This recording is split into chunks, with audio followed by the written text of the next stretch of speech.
Oi pessoal, tudo bem com vocês? Sejam bem-vindos de volta ao canal. Para quem não me conhece, meu nome é Bruno Vilas e eu conto casos criminais reais aqui na internet. E se você está chegando por aqui agora e ainda não é inscrito no canal, eu já te convido a se inscrever no canal e ativar o sininho para não perder as notificações.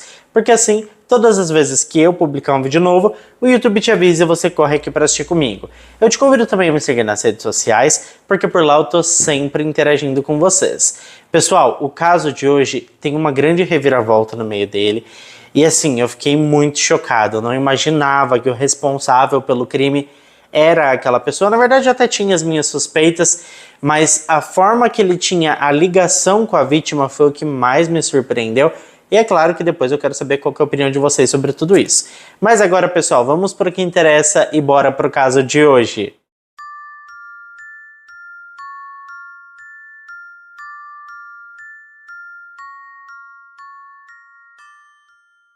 Megan Sharpton nasceu no dia 24 de outubro de 1987, então nós temos aqui uma escorpiana.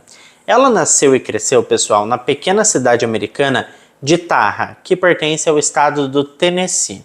Ela cresceu em uma família grande e muito amigável, com 2 irmãs e um irmão, com quem ela se dava muito bem.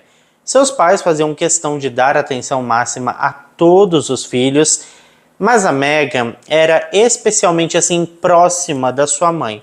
E por conta disso era meio que a filha preferida, sabe? Desde pequena ela ajudava seus pais a cuidar dos irmãos mais novos e sempre estava disposta a ajudar os seus amigos e familiares.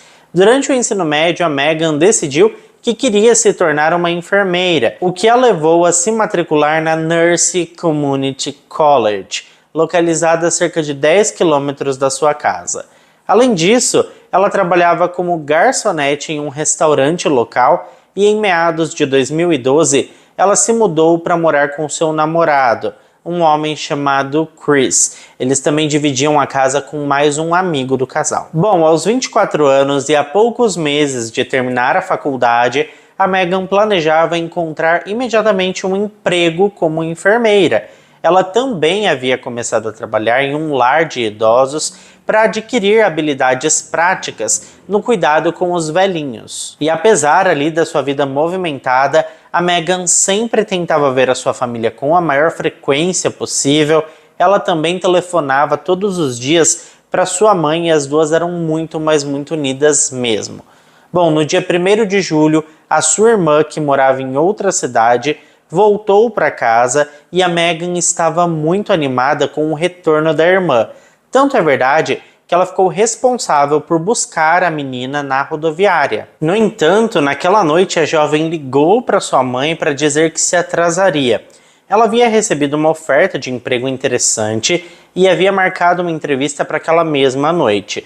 Ela solicitou então que a sua mãe buscasse a sua irmã, pois ela não conseguiria chegar a tempo. Ela estava empolgada com essa oportunidade de emprego e prometeu à mãe que faria uma visita para ver ela e a sua irmã assim que a entrevista terminasse. Segundo ela, o trabalho envolvia cuidar de uma senhora idosa. O tempo passou e a Megan não deu notícias. Ela não respondeu a mensagens, nem atendeu ligações, deixando toda a sua família preocupada. Eles entraram em contato com o namorado dela, mas ele também não sabia onde a Megan estava e desconhecia qualquer entrevista de emprego naquele horário.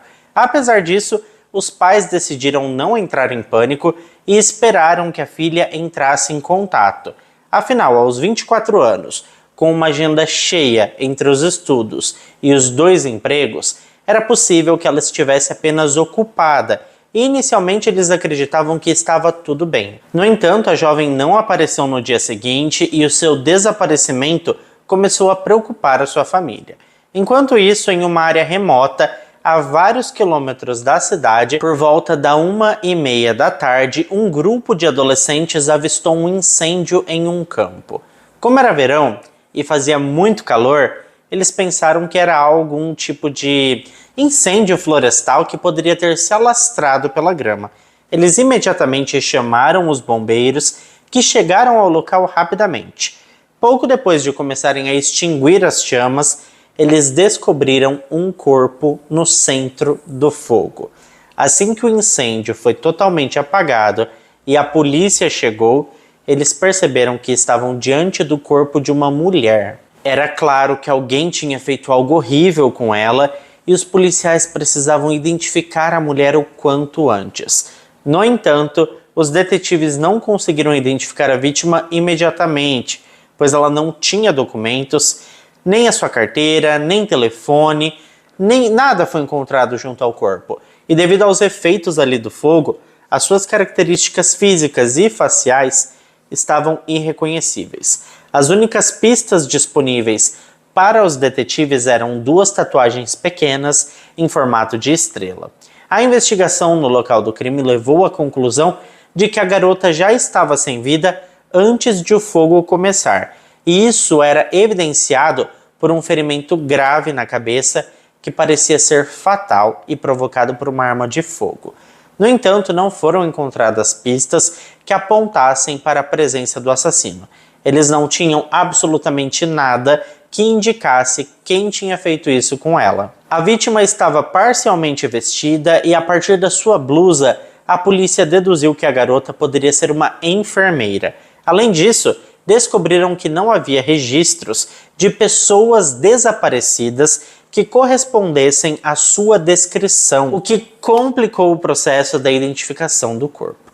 Como já é de se esperar, a notícia se espalhou assim, rapidamente pela pequena cidade, e a mãe da Megan viu uma postagem nas redes sociais sobre uma jovem encontrada morta em um campo com 2 tatuagens em formato de estrela, e foi aí que ela percebeu, horrorizada, que aquela era sua filha. Após exames, o médico legista confirmou que a vítima era de fato a Megan Sharpton.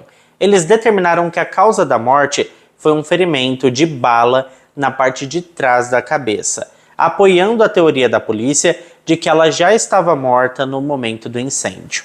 Além disso, ficou comprovado que ela foi morta em outro local e o seu corpo foi posteriormente movido para o campo. Ela também sofreu abuso íntimo antes de perder a sua vida e os especialistas conseguiram extrair uma amostra de DNA masculino do criminoso.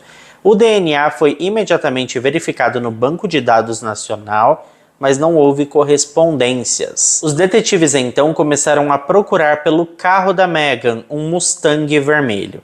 Ela havia trabalhado em um restaurante naquela noite e tinha saído nele. No entanto, o carro não foi encontrado em nenhum lugar, indicando que o assassino poderia ter roubado o veículo ou dado um jeito de sumir com ele. O mistério estava no ar, a polícia estava atrás de pistas cruciais para solucionar o caso e eles acreditavam muito que o carro era uma pista muito quente para a investigação. Mas infelizmente, inicialmente, eles não conseguiram localizar o veículo. Enquanto isso, os investigadores começaram a falar com os amigos mais próximos da Megan em busca de possíveis suspeitos. A atenção rapidamente se voltou para o namorado dela, que se tornou uma pessoa de interesse significativo na investigação. A irmã da jovem não hesitou em expressar aos detetives a sua suspeita de que ele estivesse envolvido no caso. Ela apontou que o casal vinha enfrentando problemas no relacionamento. A Megan tinha estado com ele por 3 anos, parte dos quais eles passaram morando juntos em um apartamento que dividiam com outro colega de quarto. Inicialmente, o namorado negou qualquer envolvimento no incidente e afirmou que tudo estava bem entre ele e a Megan. No entanto, ele acabou admitindo mais tarde que o relacionamento deles estava conturbado e caminhando para um fim próximo. Apesar disso, ele insistia que não tinha motivo para tirar a vida da jovem e inclusive forneceu um álibi para o momento da morte dela. Enquanto a polícia verificava o álibi dele, os investigadores decidiram fazer uma busca no apartamento onde a Megan e seu namorado moravam. No banheiro, pessoal, eles encontraram evidências assim perturbadoras, vestígios de sangue e seringas contendo substâncias ilícitas. Ao mesmo tempo em que isso acontecia, a 20 quilômetros da cidade, a polícia acabou encontrando o carro abandonado da jovem em uma área isolada e remota. Não havia documentos dentro do veículo e nem mesmo o telefone da mulher foi encontrado. mas os investigadores queriam muito encontrar pelo menos o celular e a carteira da jovem. A polícia então fez um apelo ao público pedindo que qualquer pessoa que encontrasse esses itens que entrasse em contato imediatamente com as autoridades. Não havia sinais de sangue ou luta no carro, mas havia uma pista intrigante, um bilhete com um endereço que não existia, ou seja, um endereço falso. Os investigadores concluíram que um desconhecido tinha tentado atrair a Megan para um lugar isolado para cometer o crime, e aparentemente tinha conseguido, né? Bom, no início da investigação, descobriram que a Megan estava se preparando para uma entrevista de emprego, mas não tinham pistas nessa direção, né? Uma teoria era de que a pessoa que ofereceu um emprego a ela havia fornecido um endereço falso justamente para atrair a jovem para uma emboscada. Quando a comunidade ficou sabendo dos detalhes deste caso, uma conexão arrepiante foi feita. 6 meses antes, centenas de quilômetros dali, outra jovem de idade similar à da Megan havia desaparecido sem deixar vestígios.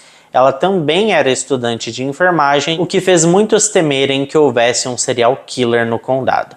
Isso só aumentou a ansiedade da comunidade, com receio de que o criminoso pudesse atacar novamente.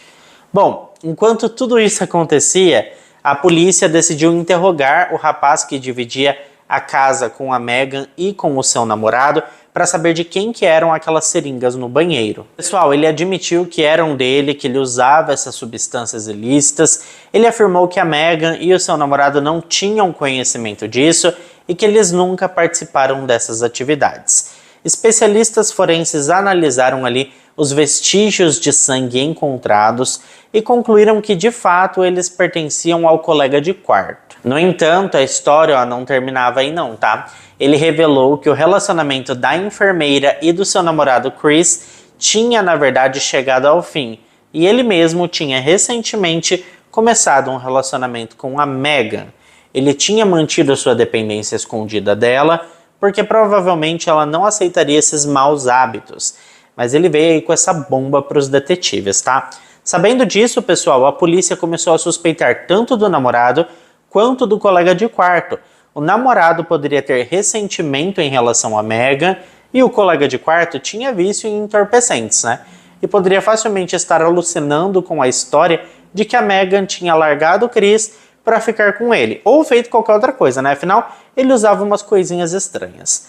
No entanto, pessoal, não haviam evidências diretas contra nenhum deles, então a polícia foi seguindo ali a investigação e deixou de lado, por enquanto, o Chris, namorado da Megan, e o colega de quarto que se dizia ser namorado dela também. Durante o interrogatório, o Chris inclusive afirmou que não tinha conhecimento do novo relacionamento da Megan. E nesse momento, pessoal, a polícia já havia verificado o seu álibi e ele estava no trabalho no momento do assassinato da enfermeira, o que o excluía automaticamente da lista de suspeitos. Então, o namorado da Megan não era mais um suspeito. Quanto ao colega de quarto, ele não tinha um álibi sólido. No entanto, uma análise ali do seu telefone mostrou que ele havia tentado entrar em contato com a Megan durante toda a noite, enviando mensagens tentando descobrir onde ela estava. É claro que isso poderia ser uma montagem, né? Ele podia ter feito isso justamente para despistar os investigadores. Mas aparentemente parece que não. Parece que ele também não sabia onde a jovem estava naquela noite. Inclusive, para descartar de vez os dois, foram coletadas amostras de DNA dos dois homens e enviadas para análise no laboratório. Mas os resultados levariam alguns meses para ficar pronto, E os detetives não podiam parar. Inclusive, eles encontraram uma nova pista. O namorado da Megan, durante o seu último interrogatório, mencionou que poderia ajudar nas investigações. Isso porque no dia do desaparecimento da jovem, um homem desconhecido ligou para o antigo telefone dela que estava em casa, querendo falar com ela sobre um emprego, dizendo que ela tinha sido recomendada por uma mulher chamada Naomi. Ele mencionou que a Megan havia falado várias vezes sobre uma colega de classe com esse nome, mas ele não sabia mais detalhes. A polícia então começou a procurar entre os estudantes da Nurse College e logo encontrou uma estudante com esse nome. Quando os detetives obtiveram o seu endereço, eles foram imediatamente até o local, mas a Naomi não estava em casa. No entanto, alguns vizinhos forneceram um número de telefone para a polícia. A Naomi, pessoal, ficou surpresa com a ligação dos investigadores e afirmou que mal conhecia a Megan, tendo se encontrado com ela apenas em algumas aulas e elas nunca tinham tido muito contato, inclusive nem se davam muito bem. A Naomi insistiu que não tinha recomendado a Megan para nenhum emprego e jamais faria isso porque ela não gostava dela. Bom, a polícia ficou desapontada por essa pista não ter fornecido mais informações, mas o Chris havia entregado o antigo telemóvel da Megan para a polícia e os investigadores já tinham o número da pessoa que ligou para a jovem oferecendo um emprego por indicação da Naomi. Os especialistas determinaram que a ligação foi feita de um telefone pré-pago, tornando impossível estabelecer o nome do proprietário. No entanto, a polícia rastreou o dispositivo até a loja onde ele foi vendido, que graças a Deus tinha uma câmera de vigilância direcionada para o balcão de pagamentos. Ao revisar as imagens do dia em que o telefone foi comprado, eles imediatamente identificaram o comprador. Também havia uma câmera apontada para o estacionamento da loja, e com isso a polícia viu o comprador sair do prédio e entrar no seu carro, o que logo levou à identificação dele. O misterioso homem que comprou o telefone para ligar oferecendo a vaga de emprego era Timothy Keford, que tinha um histórico criminal assim, impressionante, tá?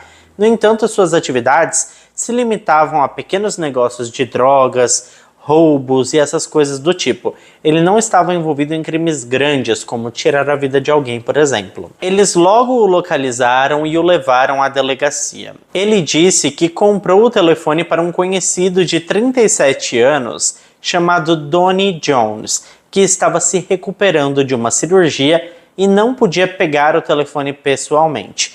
Em troca desse favor, o Donnie deu ao Timothy alguns medicamentos controlados.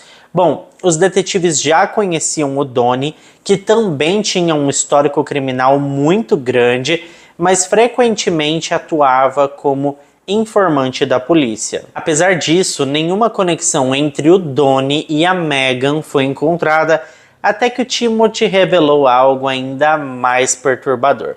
Segundo ele, o Donnie queria trocar a sua van por um Mustang e pediu ajuda com a negociação. Ele concordou em tentar encontrar um comprador para o carro. O Donnie entregou a van e o Timothy percebeu que dentro do veículo antigo haviam carpetes e capas de assento novas. O Donnie explicou que a sua esposa disse que as chances de vender o carro eram muito maiores com um interior renovado, e esse era o motivo dele ter trocado o interior.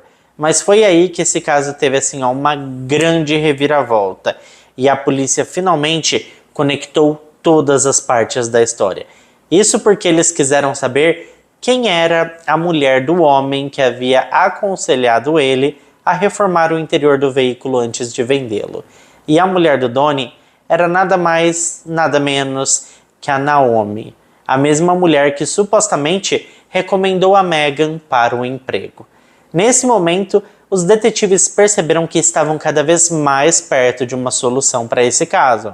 A polícia então resolveu coletar uma amostra de DNA do Donnie para comparar com o DNA encontrado no corpo da vítima. Eles imediatamente foram até a casa do Donnie e da Naomi para conversar com eles. A princípio, o homem disse que não conhecia a Megan, mas depois de alguns minutos ele mencionou que já tinha levado ela junto com a Naomi para a faculdade várias vezes. Essa declaração parecia muito estranha em comparação com as declarações da Naomi que ela tinha dado uma semana antes, quando ela afirmava que mal conhecia a Megan e que elas mal conversavam e não se davam muito bem no geral. No entanto, durante uma segunda conversa, a mulher finalmente admitiu que realmente ela e o seu marido haviam dado carona para a Megan algumas vezes. No entanto, o Donnie insistiu firmemente em sua inocência. Segundo ele, na noite do assassinato, ele estava em casa com seus filhos. Ele permitiu que a polícia fizesse uma busca em sua casa sem mandado e forneceu voluntariamente uma amostra de DNA. Ele também negou ter pedido ao Timothy que comprasse o telefone pré-pago para ele e basicamente disse que não tinha nada a ver com esse caso. Mas nesse meio tempo, pessoal, enquanto aguardavam os resultados dos testes de DNA, 2 meses se passaram desde o crime e as pessoas esperavam que a polícia capturasse o criminoso o mais rápido possível. Finalmente, quando os resultados do laboratório chegaram, eles mostraram uma correspondência completa entre o DNA do Donnie e a amostra encontrada no corpo da Megan. Ele foi imediatamente levado para a delegacia, mas continuou a insistir em sua inocência. Ao saber da correspondência do DNA, ele mudou a sua história e contou aos detetives que ele e a Megan tinham um relacionamento secreto. A polícia considerava essa história como claramente fabricada, sabe? Mas teve que libertá-lo, pois não havia evidências concretas além do DNA, e era impossível encontrar uma prova de 100% que refutasse as palavras do Donnie sobre o relacionamento secreto dos dois. Assim, os detetives tinham quase certeza de que o homem era o assassino, mas eles precisavam de mais evidências. Embora não pudessem acusá-lo de assassinato, eles conseguiram detê-lo durante uma busca em seu carro, onde encontraram uma arma de fogo que ele não tinha permissão para possuir devido ao seu histórico criminal. Enquanto estava sob custódia, a polícia teve tempo para procurar mais evidências. Especialistas determinaram que a Megan foi baleada com uma arma do mesmo calibre da que o Donnie guardava em seu veículo.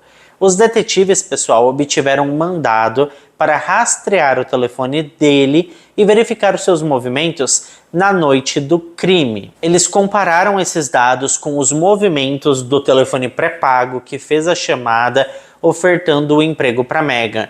E foi aqui que a polícia teve uma grande descoberta. O telefone pré-pago estava próximo ao telefone do Donnie e seguiu a mesma rota na noite do crime. Os detetives identificaram vários locais-chave onde a Megan supostamente foi sequestrada, onde ela foi morta e o campo onde seu corpo foi encontrado. Em todos estes locais, ambos os telefones estavam próximos. A família do Donnie possuía várias fazendas na região e, de acordo com a investigação, após sequestrá-la, o homem levou a Megan para uma das fazendas da sua família. Foi lá onde o abuso aconteceu e também foi lá onde o Donnie tirou a vida da jovem. Os detetives inclusive obtiveram um mandado de busca para a fazenda e encontraram uma pista significativa, uma bandana parcialmente queimada que pertencia a Megan. A sua irmã havia dado esse item a ela no seu último aniversário. Essa evidência, combinada com as roupas da jovem e a correspondência do DNA, foi o suficiente para levar o caso a julgamento. No dia 5 de novembro de 2012, Donnie Frank Jones Jr. foi acusado de assassinato em primeiro grau. No julgamento, surgiram novos detalhes que apenas fortaleceram o caso contra ele. Ao revisarem o telefone do homem, os especialistas descobriram muitas coisas interessantes. Foi descoberto que o Donnie havia tentado várias vezes entrar em contato com outras mulheres oferecendo empregos como cuidadoras, mas todas essas tentativas foram fracassadas. Segundo a versão da investigação, o homem encontrou o número de telefone da Megan na lista de contatos da sua esposa. Ele a contatou dizendo que a Naomi havia recomendado a jovem como cuidadora. Ela concordou em participar de uma entrevista e o homem deu a ela um endereço inexistente, levando a jovem a um local remoto. Lá ele a atacou e a levou para a fazenda, a submeteu à violência íntima e tirou a sua vida naquele mesmo local. Em seguida, ele a levou para o campo e ateu fogo no seu corpo. O toque final, assim, foi a substituição completa dos tapetes e capas de assento da van que ele usou para transportar o corpo dela. Aparentemente, o homem temia que não pudesse eliminar completamente certas manchas de sangue e que a polícia as descobriria. Por isso que ele resolveu trocar tudo. Quanto a Naomi, pessoal, a polícia concluiu que ela não tinha conexão com o crime e não sabia de nada sobre isso tudo. Naquela noite, inclusive, ela estava trabalhando, o que foi confirmado por várias evidências. No julgamento, o Donnie declarou sua inocência e todos se prepararam para um processo potencialmente longo. No entanto, quando percebeu que a acusação buscaria a pena de morte, ele decidiu fazer um acordo com a promotoria. Como resultado, ele se declarou culpado pelo assassinato da Megan e foi condenado à prisão perpétua sem possibilidade de liberdade condicional. No entanto, depois de algum tempo, ele afirmou ter feito o acordo sob pressão e exigiu uma revisão do seu caso. Quando o juiz aceitou o seu pedido, ele rapidamente reverteu a decisão de solicitar um outro julgamento, pois uma nova revisão consideraria novamente a pena de morte. Durante esse novo julgamento, digamos assim, também foi explicado por que o criminoso, sem dúvidas, forneceu voluntariamente aos detetives a sua amostra de DNA. Aparentemente, ele esperava que o fogo destruísse todas as evidências para que a polícia simplesmente não tivesse como comparar a sua amostra. Mas ele estava enganado, né? Foi também nessa época aí que foi falado sobre aquele outro caso daquela outra jovem desaparecida novamente, que eu contei para vocês no início desse caso. E aparentemente ficou comprovado que o Donnie não tinha nada a ver com o desaparecimento dela, não teria como ele ser responsável por isso, devido à distância do local e também ao álibi que ele tinha para a data. Enfim, ficou comprovado que ele não era responsável por esse outro desaparecimento e que ele só era responsável mesmo pelo crime envolvendo a Megan. E para mim, assim, o que torna essa história ainda mais trágica é que em novembro de 2013, a mãe da Megan, que havia feito de tudo para ajudar a polícia a pegar o assassino da sua filha, tirou a sua própria vida. Ela não suportava a perda devastadora da Megan, inclusive antes de morrer, ela deixou uma carta pedindo desculpas a seus familiares e dizendo que agora estaria finalmente junto da sua filhinha novamente. De verdade, eu não entendo por que essas pessoas cometem esses tipos de crimes, sabe? Meu, a menina tinha uma vida inteira pela frente, deixasse ela seguir com a vida dela. Pra que foi mexer com ela? Ela estava só procurando um emprego e acabou encontrando a morte. Isso pra mim é bizarro, sabe? Mas é claro que eu quero saber a opinião de vocês. Então deixa aqui embaixo para mim nos comentários o que você achou do caso de hoje. Eu adoro passar horas lendo os comentários de vocês. Muito obrigado a quem ficou até aqui comigo. E se ficou até aqui, não esquece de deixar o seu like, que ajuda muito na divulgação do canal. Eu fico por aqui, um beijo para todos vocês e até o próximo vídeo.